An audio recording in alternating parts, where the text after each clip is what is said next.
Bonjour et bienvenue. Partageons, inspirons et élevons-nous ensemble. Je suis Audrey, hôte de ce podcast. J'accompagne les femmes, les couples autour de la fertilité, de la PMA et de la santé hormonale. Avec mon mari Christophe, nous sommes aussi fondateurs d'Odyssée Aroma, une plateforme de formation en aromathérapie intégrative dédiée aux particuliers et aux professionnels. En 2021, nous décidons de partir plusieurs années à la voile. Nous soutenons aujourd'hui d'autres familles dans leurs projets d'entrepreneuriat autour de la santé naturelle, du bien-être et du respect de l'environnement. Nous croyons dans la possibilité d'opter pour un mode de vie plus proche de la nature, plus libre et plus slow. On vous embarque ? Dans notre podcast, vous trouverez des récits de personnes que nous avons croisées sur notre route et qui nous inspirent au quotidien. Belle écoute!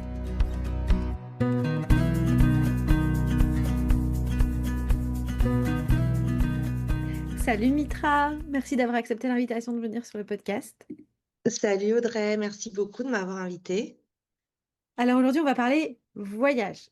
Mais ce que j'ai beaucoup aimé dans ton parcours et ce que j'ai envie qu'on partage ici, c'est-à-dire que c'est comment l'idée a mûri.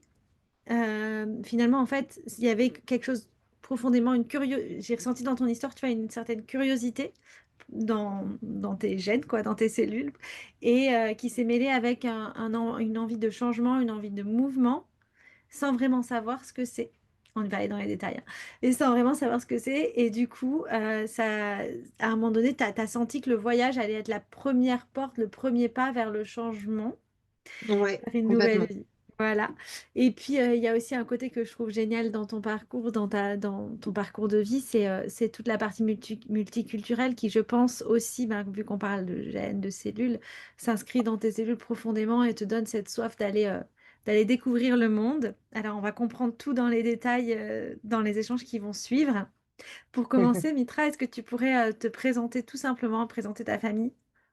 Ouais, pas de souci. Donc moi, c'est Mitra, j'ai 42 ans, je suis née en Écosse de maman française et de papa iranien, d'où le mélange de gènes. Et donc, je suis mariée à Yann et on a trois enfants qui s'appellent Luna, Thiago et Noam, qui ont respectivement 14 ans, 11 ans et 7 ans. Voilà, et on vit en Bretagne, tous les cinq. Ok. Et donc, est-ce que tu peux nous raconter la genèse de ce projet donc vous êtes parti faire un tour du monde d'1 an, une grosse coupure d'1 an Oui. en voyage, tous les cinq. Euh, Comment est venue cette idée? Eh bien, en fait, j'ai eu 40 ans en 2023 et l'année de mes 40 ans, on est parti en Écosse pour l'été, pour aller faire un road trip. Et on était en Écosse et on s'est retrouvés au milieu des paysages de mon enfance. Donc, ça a été un retour aux sources assez fort. Et on s'est retrouvés là avec cinq tenues chacun, un camping-car et juste en toute simplicité. Et moi qui suivais déjà des familles tour du mondiste, j'ai eu le déclic à ce moment-là et je me suis dit, il faut qu'on y aille, il faut qu'on saute le pas. Ils partent, pourquoi pas nous? Euh, je me souviens très bien que c'était au mois d'août et qu'il y avait les nouvelles familles en fait qui partaient et les familles qui venaient de rentrer. Et donc j'ai dit à mon mari, faut qu'on le fasse, faut qu'on pose une date, faut qu'on le fasse soit dans 1 an, soit dans 3 ans. Ah, et alors, vous avez choisi 1 an ou 3 ans? 1 an. Quand on a pris la décision, c'est trop difficile d'attendre 3 ans. Exactement. Et puis on ne sait pas ce qui peut se passer. Donc c'était, voilà, c'était un délai plutôt court. Donc c'est comme ça qu'est née l'idée du projet. Ça tournait quand même dans ma tête depuis un Hmm. petit moment. Je suivais des familles depuis longtemps, mais ça a été le déclencheur de me dire c'est parti. Et je parle des 40 ans parce que l'année des 40 ans, c'est quand même quelque chose. Donc c'est une espèce de vague de on sait ce qu'on veut, on sait ce qu'on veut plus. Et le retour aux sources aussi a beaucoup joué dans la balance. Le fait de le décider en voyage, finalement, Hmm. pendant qu'on était en voyage. J'ai 39 ans, donc j'ai un peu peur là, de l'année qui arrive, du coup. Vu que je suis déjà partie, je sais pas ce que ça va donner. Ce qui est intéressant aussi dans ce que tu partages, c'est que finalement, l'idée, elle a germé, je pense, en backstage pendant plusieurs mois, Oui, au fond de ta tête. Mais ce qui a été vraiment l'élément déclencheur, c'est de prendre une décision, de se mettre un peu dans cette, de faire une immersion dans ce mode de vie pour voir est-ce que ça me plaît, est-ce que je me sens ouais, capable, est-ce que j'ai envie.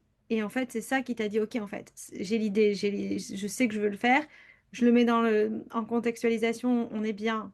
Bah, du coup, tous les voyants sont ouverts, on y va, quoi. exactement. C'était une question de planète alignée finalement. Ouais, une petite action Euh, intermédiaire, en fait. voilà, c'était le moment d'y aller. Que ce soit pour l'école des enfants, l'âge aussi, puisque les 1 an ou 3 ans, c'était vraiment par rapport à la classe des enfants, en fait, dans quelle classe ils étaient, Mm. l'âge des enfants, la famille en bonne santé, tous les voyants étaient ouverts finalement. Donc voilà, c'était le moment de sauter le pas. Mm. Et du coup, ben, le fait d'être parti une semaine et de tester cette vie-là, tu t'es dit, j'en ai capable, on y va. Ouais, On on peut est y aller. parti 10 jours en road trip en Écosse et le fait euh, d'être vraiment un peu nomade, hein, parce que la vie sur enfin, une maison qui bouge, tu en sais quelque chose. C'est une vie nomade, c'est une liberté de se dire on va où on veut et on n'est pas sédentaire, on n'est pas rattaché à quelque chose. Donc je pense que c'est ça aussi, le fait d'être en mouvement qui m'a beaucoup plu. Donc je me suis dit c'est possible. 10 jours, alors pourquoi pas 1 an? Est-ce qu'il y avait quelque chose dans ta vie à ce moment-là qui faisait que tu avais vraiment besoin de changement? De faire un break ou... Non, pas nécessairement. J'aurais envie de dire que je dis souvent qu'on n'est pas parti pour échapper à la vie, on est parti pour que la vie ne nous échappe pas. Et quand les gens, il y avait des gens qui nous demandaient, mais pourquoi? Et en fait, j'avais pas d'explication. C'est que on avait envie d'aventure. On partait pas pour fuir quelque chose. Il s'est rien passé de particulier, mis à part la vague des 40 ans. Et le temps qui passe, les enfants qui grandissent et aussi beaucoup cette impression que les gens attendent tout. Ils attendent que ce soit les vacances. En fait, on attend toujours après quelque chose, mais à un moment donné, il faut agir. Donc non, il n'y a rien eu de particulier. On ne fuyait pas quelque chose en particulier. On n'est pas parti pour un changement de vie de base. Hmm, de base. On est parti pour une parenthèse. Ok. Euh, et du coup, est-ce qu'il y a une personne dans ton couple qui a été plus moteur au niveau de la prise de décision de Oui, oui, partir? c'est moi. Ok, Oui, oui, c'est moi. Oui, oui, c'est moi parce que Yann est plus terre à terre. Alors, il était partant, évidemment. Il n'a pas mis longtemps à se décider, mais c'était moi qui étais moteur. ok. C'est, c'est certain. Puisque T'as c'est eu- moi qui ai le voyage dans le sang. C'est ce qu'on disait en intro. Est-ce que ça a été compliqué de le convaincre ou... Non, non, non, il a suffi que je lui explique, que je lui montre toutes les Hmm, planètes alignées. On n'est pas entrepreneur. Les enfants sont en bonne santé, la famille aussi, l'âge, que les enfants sont pas en décrochage scolaire. ok. Ouais, voilà, c'était un moment clé dans notre vie où c'était le moment ou jamais, on va dire. Et les enfants, ils étaient partants aussi. Euh, Ma grande était partante, mon moyen, il n'était pas du tout partant sur le principe. On a raisonné en termes de pourcentage, c'est-à-dire que je leur ai demandé à combien de pourcents vous êtes dans le projet. Et donc, Thiago, il a commencé, il était, allez, à 30%. Et puis, au fur et à mesure qu'on en parlait, qu'on exposait les pays qu'on allait faire, etc., et qu'on a donné toutes les lignes conductrices du voyage, et il a commencé à rentrer dedans. Ah, bah maintenant, je suis à 75%, etc. Et Noam, Hmm. lui, il suit son grand frère. Oh, il suit, il était ni pour ni contre, on va dire. Et c'est intéressant parce que j'aime bien, tu vois, partager que c'est difficile, tu vois, quand tu as une famille, donc vous êtes cinq, nous on est six, d'avoir toujours tout le monde sur le même alignement. Mais par contre, c'est dingue le pouvoir de l'énergie. Si on a une majorité qui est pour et qui met l'énergie dedans, ben forcément après ça prend et tout le monde suit. Et le pourcentage, c'est marrant ce que tu dis que le pourcentage il augmente. C'est Ouais. vraiment ce que je remarque aussi, quoi. C'est que parfois, il faut y aller. Et ça suit l'énergie. Bah, de toute façon, Comme on dit, comme vu qu'on est la somme des personnes qui nous entourent, si on est entouré de personnes qui ont envie d'y aller, qui ont envie de foncer, on va forcément foncer aussi avec eux, quoi. Exactement. Et puis, il y a aussi une notion de, euh, comment dire? Ah bah j'ai perdu le fil de mes pensées. En fait, il y a une notion de, tu peux pas forcément avoir envie de le faire tout de suite, mais en fait, enfin, tout changement de toute façon, et ça bouscule. Tout changement bouscule. Mais en fait, là, on l'a choisi, ce changement. C'est un changement qu'on décide. Tu vois Mm, ce que je veux mm. dire? C'est que il y a par moments, Yann me disait, quand on était à la maison, au coin du feu, à se faire un apéro avec les enfants, il me disait, oh là là, tu te rends compte, il me disait, tu as bousculé notre quotidien, ça va bousculer notre confort. Et je lui disais, mais en fait, ton confort, il peut être bousculé par plein d'autres choses que tu maîtrises pas. Ça peut être la maladie, ça peut être la séparation, ça peut être tout plein de choses qui peuvent venir te bousculer. Et là, ce changement, on l'a choisi. Donc, peut-être que certains ne l'ont pas embarqué tout de suite, mais ouais, il y a cette énergie qui fait qu'au bout d'un moment, tout le monde était dans le projet à fond, quoi. Et les enfants ont été top parce que nous, on l'a annoncé entre nous, tous les 5. On a concrétisé le truc. En septembre, on est parti en août. On est rentré, c'était acté. On partait. Il a fallu mettre en place on va dire quelques grandes lignes quand même pour pouvoir partir. Et les enfants n'ont rien dit à tous leurs copains avant janvier, avant que j'ai le temps de le dire au directeur d'école, etc., quoi.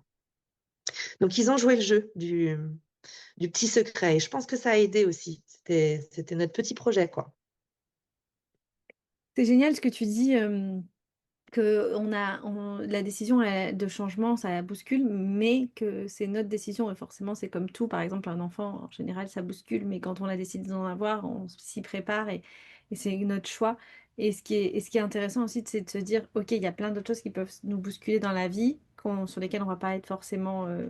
ce sera pas notre choix, ça peut être une maladie, ça peut être Exactement. un obstacle dans la vie, on en a tous. Mais quand on a fait le choix de se bousculer avant sur d'autres plans, je pense qu'on accueille aussi les bousculements de l'extérieur qu'on n'a pas choisi de façon. Enfin, tu vois, ça, c'est quelque chose qui se travaille en fait humainement et on Exactement. se sent Mm. plus près. Ça Ok, permet en fait d'appréhender différemment les choses, de voir les choses différemment, parce que quand tu arrives à sortir de ta zone de confort à ce point-là, finalement, quand il y a des petites choses qui te tracassaient plus avant, eh ben, tu les prends avec plus de recul, on va dire. exactement. Ouais, c'est ce que je voulais partager. Donc là, vous avez décidé de partir. La décision est prise, vous avez 1 an. Tu nous as dit que tu avais mis des choses en place. Est-ce que tu veux me partager un petit peu quelles sont les choses que vous avez mises en place pour pouvoir partir? Et puis, au niveau financier, qu'est-ce que vous avez mis en place aussi pour gérer cette année? Alors, en fait, nous, on est parti sur nos économies. Donc, on n'a pas travaillé pendant ce voyage. De toute façon, on partait 1 an, on ne se voyait pas couplé avec du travail. On savait que ce serait invivable, ou du moins qu'on n'en profiterait pas autant. Je sais qu'il y a des familles qui le font, mais voilà, nous, c'était pas notre souhait. Donc déjà, la base du truc, ça a été de... Moi, j'ai commencé à faire des recherches, choisir le pays de démarrage et à peu près établir une date de départ. Et ensuite, l'élément déclencheur, ça a été que mon mari demande son congé sabbatique et donc l'accord de ce congé sabbatique. Donc voilà, lui, il a fait la demande en octobre, ça a été accepté le 17 novembre. Donc, donc à partir de là, c'était le feu vert, on y va. C'était le dernier, on va dire, Hmm, gros impératif, quoi. obstacle. Hmm. L'impératif, ouais. Après, Tu on a mis travaillais pas, notre toi, à ce moment-là, ou c'était non, plus non, non, simple? non, je Ok, travaillais pas. En fait, je venais de passer un CAP cuisine ok. et l'idée, c'était de lancer mon auto-entreprise. Hmm.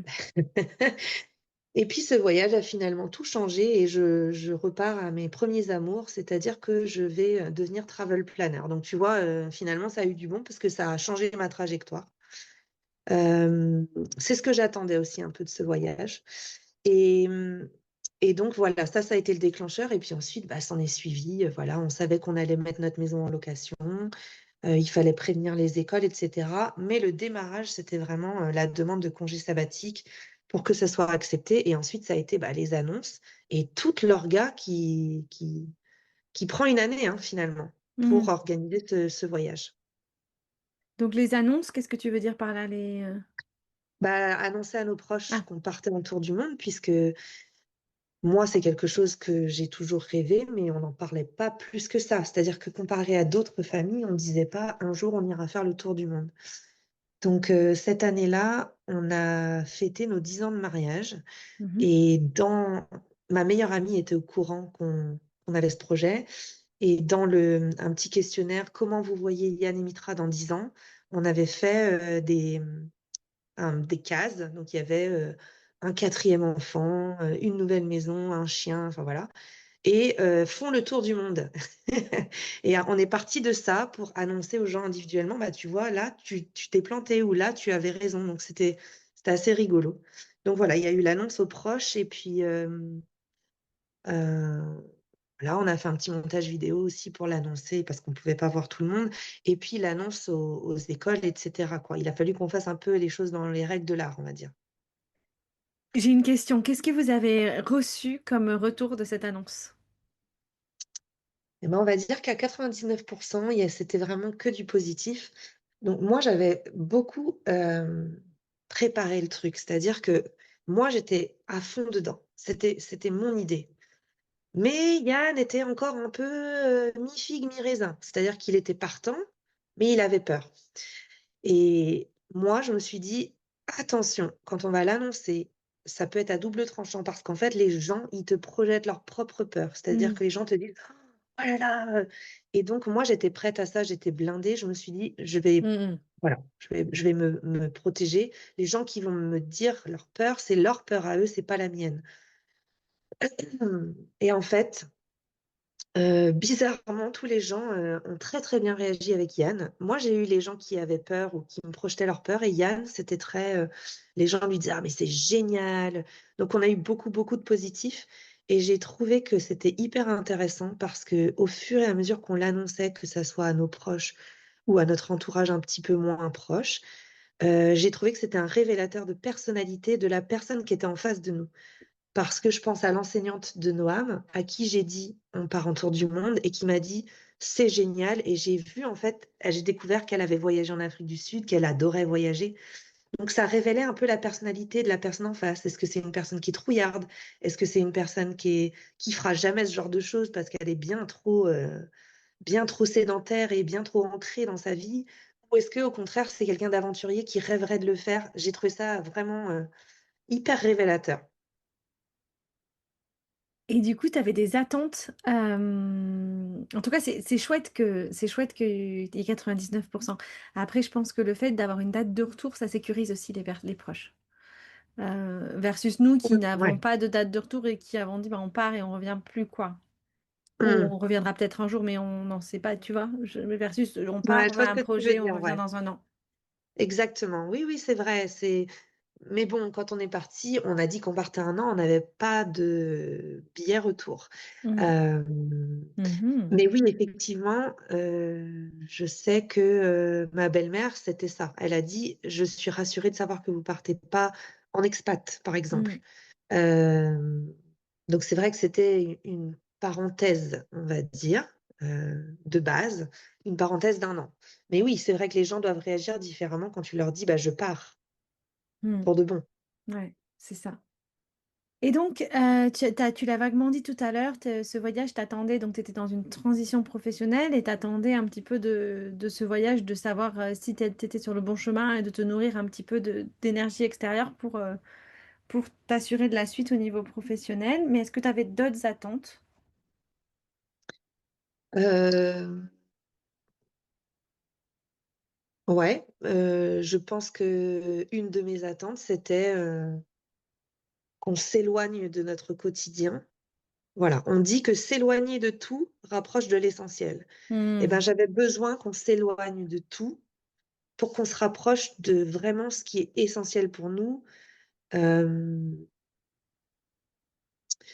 ouais, c'était vraiment s'éloigner de tout pour retrouver un peu vraiment en notre fort intérieur qu'est-ce qu'on veut pour plus tard en fait. Hmm. Donc oui, je pense que on le savait pas encore totalement, mais on partait à la découverte de pays, mais aussi à la découverte de nous-mêmes Hmm. et de ce qu'on veut vraiment. Alors, on va faire une petite pause là-dessus, on reviendra là-dessus après sur le retour. Mais ça laisse une porte ouverte sur, le retour du voyage qui est juste un sujet trop passionnant. Est-ce que tu veux nous parler de ce que tu as du voyage, des pays que vous avez choisi de visiter Ouais, sur une bon année? alors, ouais, donc on est parti, on devait partir au Sri Lanka pour démarrer. Finalement, on est parti en Afrique du Sud parce que moi, j'ai travaillé pendant 14 ans dans le voyage, donc Mmh. j'avais des agences avec qui on travaillait partout dans le monde et j'avais ce petit couple de bientôt retraités Sudaf qui arrêtait pas de me dire: «Viens nous voir, viens nous voir». Ça faisait 14 ans que je travaillais avec eux. Donc, on a démarré par l'Afrique du Sud. On s'est dit: «Pourquoi pas?» C'est un pays que j'ai toujours voulu découvrir. Donc on a fait ce pays-là en Afrique et ensuite on a bifurqué en Asie. On est parti au Sri Lanka. On a enchaîné avec, où on a fait une asso humanitaire. C'était vraiment un chouette, pays. Ensuite, on est parti à Singapour, on a fait Bali, les Philippines. On a fait une petite coupure, d'Asie avec le Japon, parce que le Japon, c'est quand même hors Asie, hein, niveau, culture. Et puis, on a fait la Thaïlande, la Malaisie, le Vietnam et ensuite on a quitté le continent asiatique pour partir en Océanie et là, le coup de cœur, l'Australie. Voilà, le coup de cœur, Australie, ensuite, et à ce moment-là, on est passé en mode camping-car. OK. Donc on a retrouvé ce qu'on était venu chercher quand on était en Écosse. Donc on a fait camping-car en Australie, en Nouvelle-Zélande et dans l'Ouest américain. Et Mmh. ensuite, on est redescendu en Amérique latine. Donc, on a fait Mexique, Colombie, Bolivie, Pérou. Et on a fait un stop à New York avant de rentrer en France. Voilà, on s'est mis la cerise sur le gâteau à New York. Donc, on a fait 16 pays en tout, mais 17 destinations puisqu'on a fait l'Ouest américain et New York. OK. Waouh! Donc ça fait à peu près en moyenne 3 semaines dans chaque pays à peu près quoi? On Moyenne. était plus sur un mois, mais c'est qu'en fait, il y a des destinations comme Singapour et Kuala Lumpur où c'était que quelques jours. Donc, Mmh. on était plus en moyenne sur un mois. OK, génial. Le circuit est juste méga inspirant. J'ai jamais fait l'Amérique latine, c'est un endroit qui me plairait vraiment aussi. Ouais. C'est complètement différent en fait. Enfin, quand tu passes de l'Asie à l'Océanie et ensuite à l'Amérique latine, tu peux dire que vraiment tu as fait un tour complet parce que c'est vraiment pas du tout les mêmes paysages, Mmh. les mêmes cultures et tout. C'est incroyable. Alors j'ai 2 questions. La première, c'est quel est le pays que tu as préféré? Alors, on en a aimé beaucoup Je pense pour des raisons l'Australie, différentes. Ouais, quand on je en a aimé t'écoute. beaucoup pour des raisons différentes, mais l'Australie, c'est vraiment, s'il y avait un pays, en tout cas Yann et moi, qu'on devait piocher pour aller vivre, ce serait l'Australie. C'est une évidence. Mmh. Trop bien. Et tu parles du retour au camping-car quand vous êtes allés en Australie, Nouvelle-Zélande, États-Unis. Hem, Est-ce que tu as quelque chose à partager? Parce que, en fait, moi, personnellement, je trouve que c'est beaucoup plus facile de voyager avec des enfants, en camping-car ou en bateau quand on bouge, en fait, sa maison, qu'en sac à dos. Est-ce que tu as remarqué la même chose ou pour toi, c'était complètement égal? Non, non, j'ai remarqué la même chose parce que en fait, nous, ça faisait quand même 6 mois qu'on voyageait quand on est arrivé en Australie et c'est vrai que quand on voyage en sac à dos et ben, on défait les sacs. Il y a aussi la notion de faire l'école, donc il faut pouvoir aller dans des en enfin, dans ton hôtel, tu as pas toujours une table pour pouvoir, travailler et l'avantage du camping-car, c'est qu'en fait, c'est ta maison roulante, donc quand tu as faim, tu es pas en train de te demander: «Où est-ce que je vais manger? Et puis il faut que je me déplace et comment je vais faire pour y aller?» Tout est facile en fait, c'est que tu retrouves ta petite maison sur roue et tu te déplaces avec. Si tu as envie de manger, les enfants ont faim, hop, on leur sort un truc pour faire les devoirs, pour se reposer. Tout est hyper facile effectivement avec des enfants. Nous, c'est le mode de transport en voyage qu'on aime le plus. Mmh. Ouais, je suis La assez van d'accord. life, on va dire. Mmh. Trop bien. Et du coup, donc vous avez fait ce voyage, vous avez terminé par, la cerise sur le gâteau à New York et donc là, vous revenez, donc 1 an plus tard. Mmh. Comment s'est passé le retour? Eh bien, c'est comme si tu étais, au bord d'un grand chaudron Mmh. et qu'on te poussait dedans et que tu n'avais aucune accroche et qu'en fait, tu es vite remis dans le bain du tourbillon du quotidien. Voilà, c'est comme ça que je l'ai vécu. On est revenu en surprise. On avait dit à nos proches qu'on rentrait 10 jours plus tard, donc on a fait des surprises à ceux qu'on pouvait parce que malheureusement, on ne pouvait pas surprendre tout le monde. Hem, c'est vraiment quelque chose que tous les autres voyageurs m'avaient dit, mais que je ne comprenais pas tant que j'étais pas rentrée, c'est cette sensation de n'être jamais parti. On rentrait d'une année de pleine liberté, de découverte et on est rentré. Alors, il y a eu, la phase, bonheur de retrouver sa maison et son confort et vite on a été replongé dans un bain bouillonnant, sauf qu'on n'avait plus du tout les codes. C'est-à-dire que, on te dit que dans une maison, quand tu changes ton horloge de place, il faut 30 jours à ton corps pour arrêter de tourner la tête là où était l'horloge avant.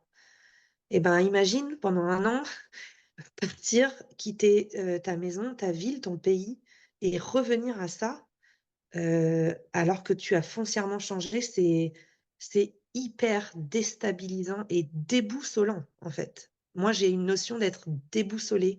Je ne savais plus où étaient les choses dans mon supermarché où j'allais faire des courses depuis 15 ans. J'étais complètement paumée sur, tous les us et coutumes de mon pays, quoi. Et question, est-ce que tu avais envie de rentrer? Pas du tout. Et les enfants, ton mari? Alors les enfants, étaient contents d'aller jusqu'au bout parce qu'à un moment donné, on s'est quand même questionné sur le fait de rentrer. Parce qu'en fait, au bout de 9-10 mois de voyage, il y a quand même une fatigue qui s'installe. Il y a une notion de grosse fatigue et on leur a demandé: «Est-ce que vous voulez qu'on écourte le voyage et qu'on rentre?» Et ils nous ont tous dit: «Non, on veut aller jusqu'au bout». Donc on a décidé de poursuivre jusqu'au bout ce voyage. Les enfants étaient contents de rentrer. Ils étaient contents de retrouver leurs copains, la maison, le confort, arrêter de bouger tout le temps. Yann était aussi, content de retrouver, le confort et cetera. Hem et moi finalement, j'avais pas envie de rentrer, pas du tout, mais j'étais quand même contente. Je me serais pas vue pour c'est bizarre ce que je vais te dire, mais j'avais pas envie de rentrer, mais pourtant je me voyais pas poursuivre. Tu m'aurais dit, «Vous avez encore 2 mois pour aller faire tel pays», je me serais pas vue poursuivre. Puisque dans ma tête, c'était 1 an et Mmh. il fallait rentrer pour mieux repartir. Tu vois ce que je veux dire? Mmh.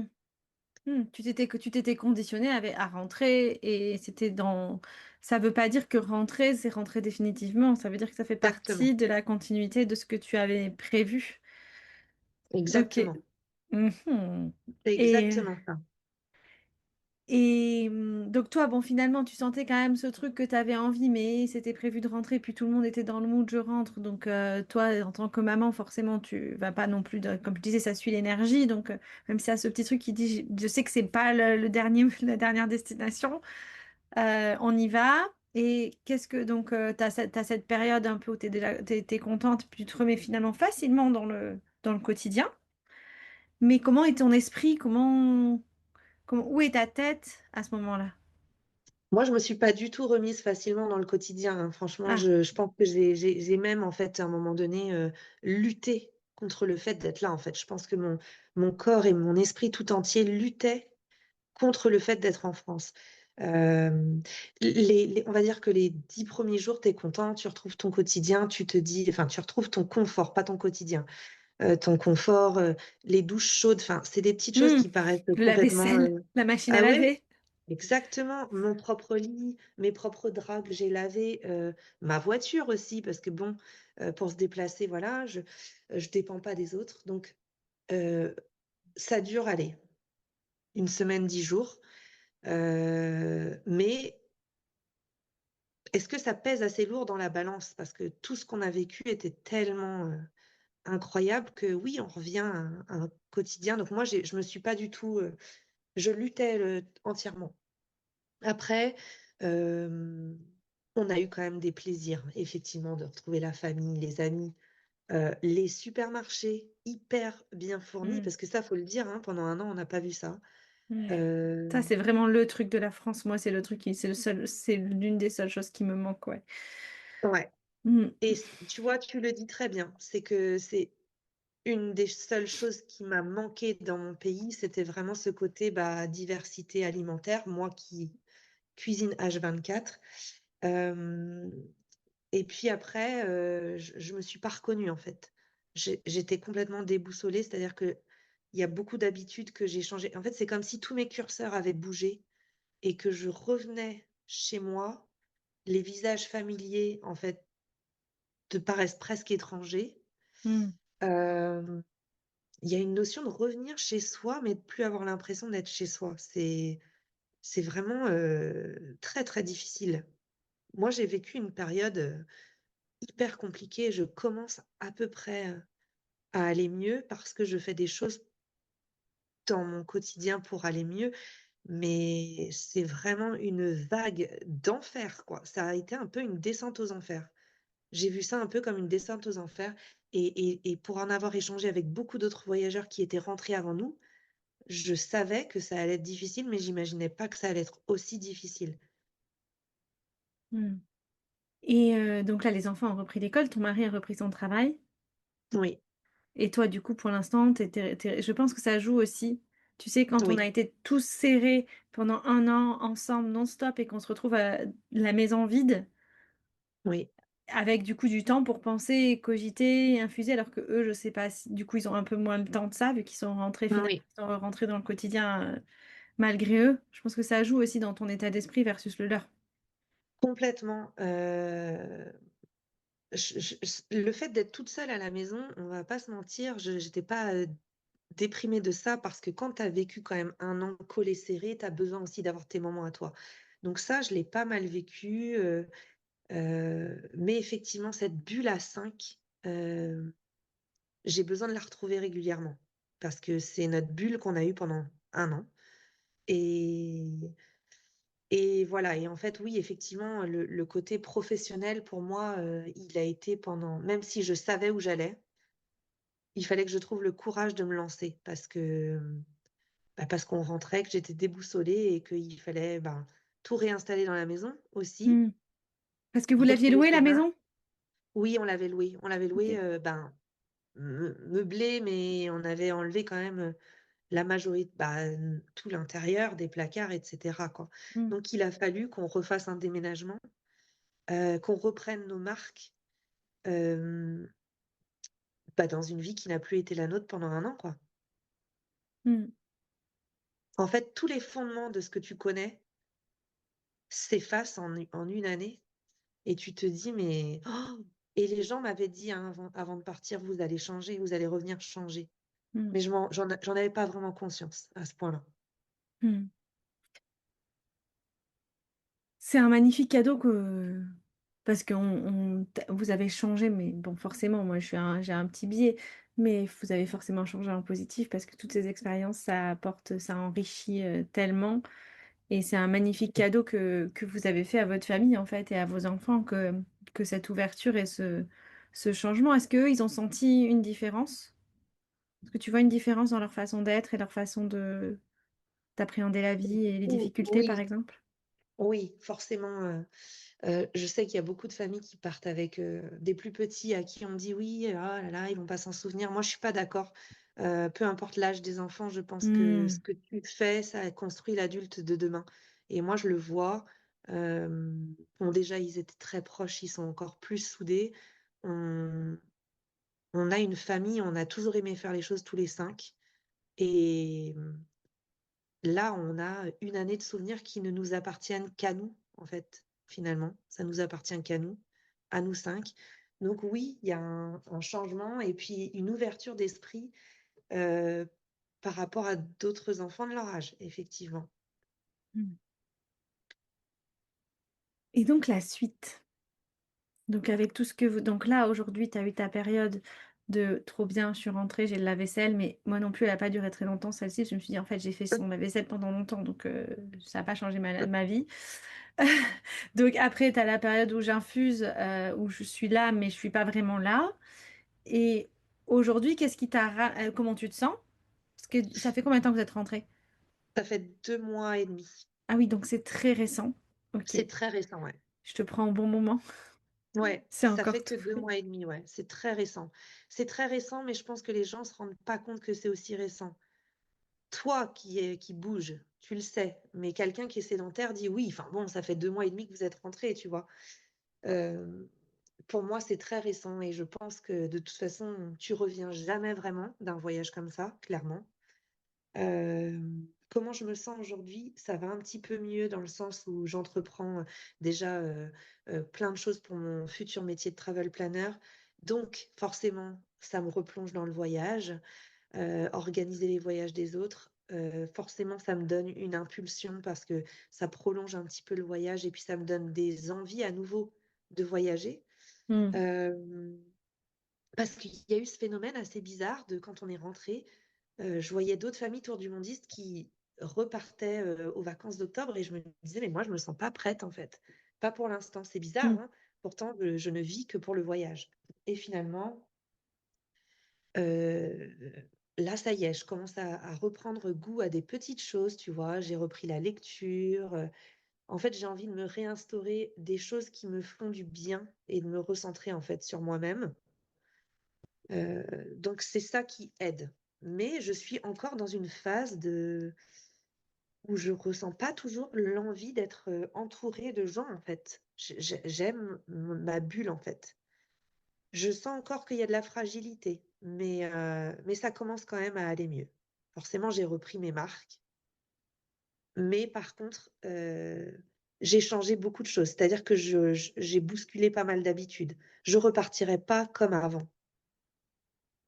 Hmm. Je donne un exemple, j'étais quelqu'un de très, je planifiais tout, très organisé, à tout planifier. Bon, cette organisation, je vais la mettre au service de mon travail, puisque je me dois d'être organisée pour être travel planner. Hmm. Mais par contre, aujourd'hui, j'ai tellement lâché prise pendant une année à faire tout au jour le jour, qu'aujourd'hui, je me sens plus du tout capable de vivre une vie comme ça. Je peux pas avoir 5 week-ends d'affilée de prix et ça m'angoisse. Donc, j'aime bien la spontanéité et vivre un peu plus au jour le jour. Hmm. Et c'est intéressant ça. Hmm. Tu lâches prise en fait. Hein, il y a des choses qui nous mettent. Finalement, en fait, c'est le système qui nous pousse toujours à planifier, à être toujours plus performant. Et puis Oui, finalement, aujourd'hui, tu as fait un tour du monde, tu as visité 16 pays.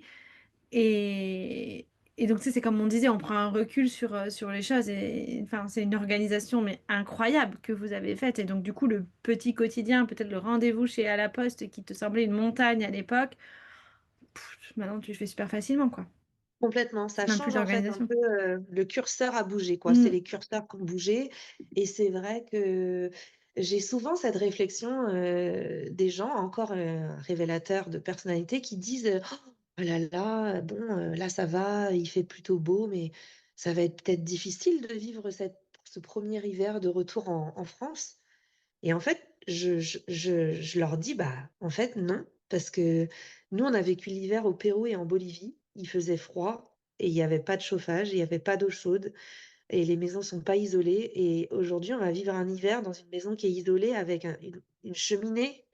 Donc, au contraire, je pense qu'on va plutôt voir l'autre côté, c'est-à-dire la reconnaissance d'avoir tout ça.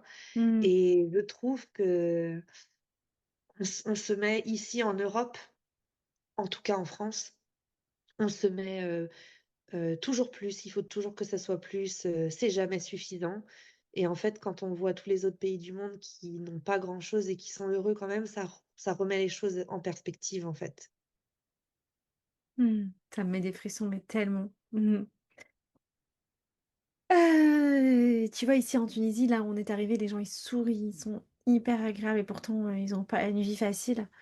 Ouais, Mais ils ont décidé de, je sais pas, de voir le positif et c'est super inspirant. Hmm. ouais. Ah oui, oui, Euh, bah, disons que ça te renvoie. Ça, c'est un côté de la France que j'ai beaucoup de mal, c'est euh, les insatisfaits, éternels insatisfaits. Et je veux vraiment pas replonger dedans. Bien sûr, il y a des choses qui agacent, etc. Mais on a quand même une chance inouïe et par rapport à d'autres. Et moi, ça, j'essaye de m'en souvenir régulièrement. hmm. Et puis si on n'est pas content, on a toujours la possibilité de changer. On est quand même dans un pays qui est assez libre. Oui, Le changement, il passera par nous. exactement. Euh, la suite, je pense que cette voyage t'a donné pas mal d'idées. Donc, est-ce que vous voyez, qu'est-ce que vous avez envie pour la suite? Qu'est-ce que ça a réveillé en vous? Alors, si je m'écoutais que moi, l'impulsion de la maman de la famille, ce serait de tout plaquer et de partir vivre en Australie, clairement.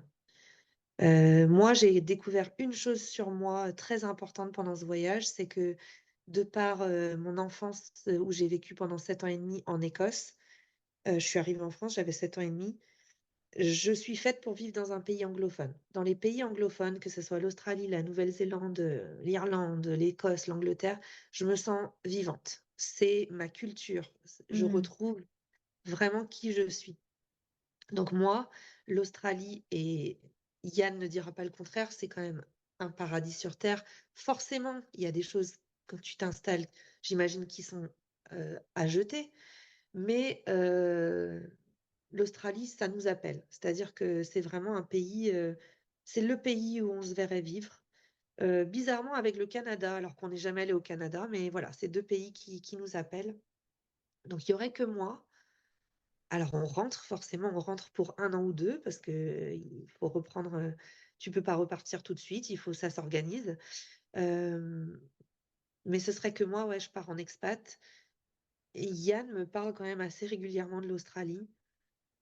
Est-ce que il est prêt à sauter le pas? Je suis pas certaine, mais force est de constater que quand même ça lui parle beaucoup, quoi. Donc hmm, moi, ce serait une expat, c'est sûr, d'ici 2 ans. Donc on ferme pas la porte à ça, c'est sûr, notamment par rapport à l'avenir de mes enfants, qui me fait très peur en France. Il y a aussi cette notion-là de l'avenir, en fait. hmm, Je sais que sinon. L'autre option qui me plairait beaucoup, c'est carrément, moi, de vivre en nomade, genre retaper un bus et parcourir l'Europe en camping-car ou bus, ou l'Amérique du Nord, mais vraiment, genre, vivre une vie nomade. Ouais, Amérique du Nord, c'est bien fait pour ça. Exactement, ouais. Hmm, c'est bien, ouais. Ça, c'est un projet dont on parle avec les enfants et que eux, ils seraient prêts à entreprendre. Euh, Yann me dit, demain, je gagne au loto, on repart direct. C'est-à-dire que il est prêt à repartir. C'est la raison, les finances, etc., où il faut qu'on revienne forcément pour renflouer les caisses. Mais il y Hmm, aura un autre projet, c'est certain. Que ce soit un long voyage ou une expat, il y aura un autre projet. hmm. Et puis c'est génial, toi, avec ton projet, tu vas pouvoir travailler de n'importe où, vu que tu vas être en autonome. Et ton mari Exactement. il travaille dans quoi? Il est dans le bâtiment, dans la Ok. promotion immobilière. Ouais. Hmm. C'est à Mais voir si ça peut se faire à distance. Maintenant, non, il y a quand même non, beaucoup non. d'emplois qui... Non, pas du tout, ok. Non, non, il ne se verrait pas le faire à distance. Euh, mais rien n'est figé. C'est-à-dire que voilà. C'est l'avantage de partir en voyage pendant un an, ou en tout cas de te déloger un peu de tes Hmm. racines, c'est que ça ouvre le champ des possibles, C'est ça, tu finalement. rencontres plein de personnes et aujourd'hui, je pense qu'il n'y a pas une personne de notre génération qui a qu'une seule carrière, qu'un seul boulot dans un Exactement. seul type d'entreprise. Ça fait partie, les virages font partie de notre vie. Donc, Exactement. Et tu vois, ce voyage, il y a une chose dont j'étais certaine et que j'ai commencé à travailler quand on était en Nouvelle-Zélande. J'ai dit, il faut que ce voyage ait servi à quelque chose. C'est-à-dire que moi, je ne me vois pas revenir et ressauter dans mes chaussons, et reprendre à la case départ. Je veux pas que ça soit un retour à la case départ. hmm, Finalement, cette parenthèse, euh, je veux que ça soit un début d'autre chose. j'adore. C'est ce que je disais en intro. C'était ce que j'avais envie de faire passer dans ce podcast. Donc, c'est trop bien. On arrive sur la fin. Et oui, en fait, le voyage pour vous, ça a été un premier pas, une ouverture d'esprit pour vous dire, OK, qu'est-ce qu'on fait, où est-ce qu'on veut. Et j'ai l'impression que malgré ce flou, et qui est tout à fait normal après 2 mois et demi uniquement, Oui. vous avez déjà plein d'idées qui sont dans vos têtes et qui sont en train de cheminer, où il y Oui, aura j'ai envie de faire forcément une... confiance à la vie. J'ai envie de faire confiance à la vie, et de me dire que si ça doit arriver, ça arrivera. et que toutes les petites choses qu'on entreprendra nous permettront de refaire ce qu'on a, où on a envie d'aller. On le sait pas encore, mais on est sur le chemin, je pense. Ouais, complètement. Ouais, vous êtes sur le chemin depuis le moment où vous avez décidé de partir en voyage. Exactement. Quand tu fais ce genre de projet et que tu lâches tout, plus rien nous fait peur, en fait, finalement. Mmh. Je vais quand même terminer notre échange par la question de parce que je trouve que la fin là, dont tu viens de partager est juste tellement inspirante. Est-ce que tu as envie qu'est-ce que tu voudrais partager à une famille qui voudrait partir en voyage, mais qui hésite, qui a plusieurs freins, comme on t'a dû forcément avoir? J'ai envie de dire, foncez, foncez, parce que et, pff, le temps, l'argent revient, mais pas le temps. Et Mmh. le temps, c'est hyper précieux. Il faut arrêter d'attendre que le café soit froid, que les enfants soient grands, qu'on soit en retraite parce qu'on ne sait pas, de quoi demain est fait. Donc en fait, juste foncez. Il y aura toujours des freins, il y aura jamais de moment idéal. Le seul moment idéal, c'est celui que vous allez décider de faire. Il y aura jamais de moment idéal, d'âge idéal, et cetera. Il faut foncer. Si c'est votre rêve et que vous en avez envie, allez-y. Et que si vous le pouvez aussi, parce il faut le pouvoir, il faut le vouloir, mais il faut le pouvoir. Et surtout, fermez-vous, n'écoutez pas tout le monde, quoi. C'est Mmh. écoutez-vous, vous-même. Mmh. Aujourd'hui, il y a vraiment plein de façons de faire. Et puis aujourd'hui, ben, du coup, on peut te contacter aussi si on a envie de faire un voyage et d'être accompagné Bien là-dessus, sûr, c'est ce que tu fais. Mmh. bien sûr, sur mon compte de Instagram de Tour du Monde, qui est Croquer le monde à 5. Aujourd'hui, j'ai pas encore trouvé mon nom de travel planner, mais c'est en cours. Là, courant novembre, ça devrait être bon. Mais ça sera de toute façon toujours sur ce compte Instagram qu'on pourra suivre parce que j'ai déjà, on va dire, une communauté sur mon compte. Donc voilà, ce sera après du bouche à oreille. Donc oui, oui, au contraire, moi, j'ai envie de transmettre ma passion du voyage pour les autres.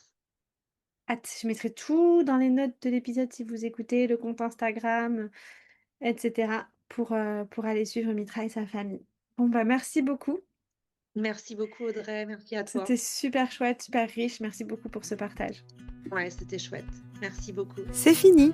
Merci pour ton écoute. J'espère que cet échange t'a inspiré toi aussi. N'hésite pas à partager, commenter et bien sûr noter 5 étoiles sur ta plateforme de podcast. À bientôt pour un prochain épisode.